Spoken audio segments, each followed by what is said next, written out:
ఆనపకాయ కూర. దానికి నూనె వేసుకోవాలి కొంచెం. ఇలా నూనె వేసుకుని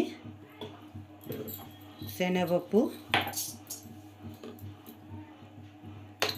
చిటికెడు ఇంగువ,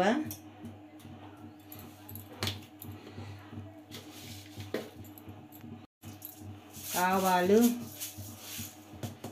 జీలకర్ర, అలా పోపు, ఆనపకాయ కూరకి పోపు, మినపప్పు, శనగపప్పు, ఆవాలు, జీలకర్ర, ఇంగువ ముందు వేయించుకోవాలి.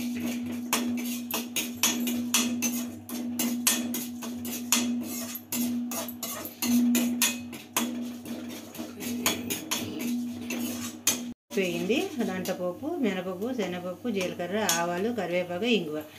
పోపు వేగింది కాబట్టి కరివేపాకు, మిరపకాయలు, పచ్చిమిరపకాయలు ఇవన్నీ వేసుకోవాలి. అందులోనే చిటికెడు పసుపు కూడా వేసేసుకోండి. ఆనపకాయ ముక్కల కూరకి ఇందులో పచ్చడిగా వేసుకోండి.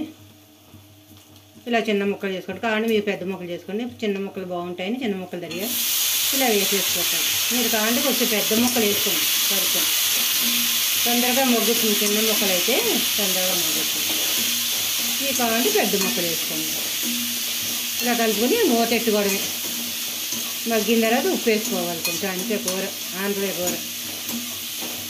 ఇలా కలుపుకోవాలి. ఒక 2 నిమిషాలు కలుపుకొని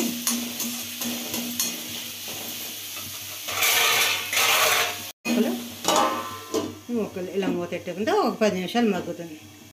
మగ్గింది ముక్క. ఇప్పుడు సాల్ట్ వేసుకోండి. వేసుకొని కషాయం అయిపోతుంది. తినలే ఆనపకాయ కదా, సరిపడా వేసుకోండి అంతే. ఒకసారి కలపండి ఉప్పు వేసిన తర్వాత. మీరు కావాలంటే లావుగా తరుక్కోండి. సన్నగా తరిగితే బాగుంటాయి. సన్నగా తరుక్కున్నా మీరు లావుగా తరుక్కోండి. ఇలా కలిపేసి మళ్ళీ ఒక్కసారి మూతెట్టండి. ఒక 2 నిమిషాలు 5 నిమిషాలు ఇలా మూత మళ్ళీ తీసుకుని కలుపుకోండి. ఉడికిపోయింది. దాంట్లో ఒక రవ్వ వరిపిండి కానీ శనగపిండి పైన జల్లుకోండి. కొంచెం కావాలంటే కారం కూడా వేసుకోండి. ఊరికే రుచి కోసమే వేసుకోండి. ఎక్కువ వేసుకోకండి. శనగపిండి ఎక్కువ వేసుకుంటే బాగుండదు. రుచి కోసమే వేసుకోవాలి. పైన కావాలంటే కారం కూడా వేసుకోండి.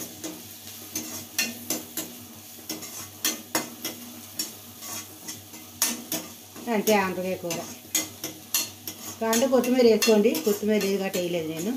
మీరు కొత్తిమీర వేసుకోండి. బాగుంటుంది. ఆనపకాయ కూరలో కొత్తిమీర చాలా బాగుంటుంది. చల్లుకొని కారం వేసేసుకొని ఒకసారి కలుపుకొని దింపేసుకోండి. ఇంకా మగ్గక్కలే.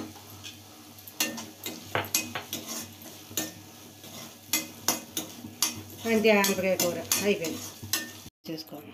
ఇది ఆనపకాయ కూర.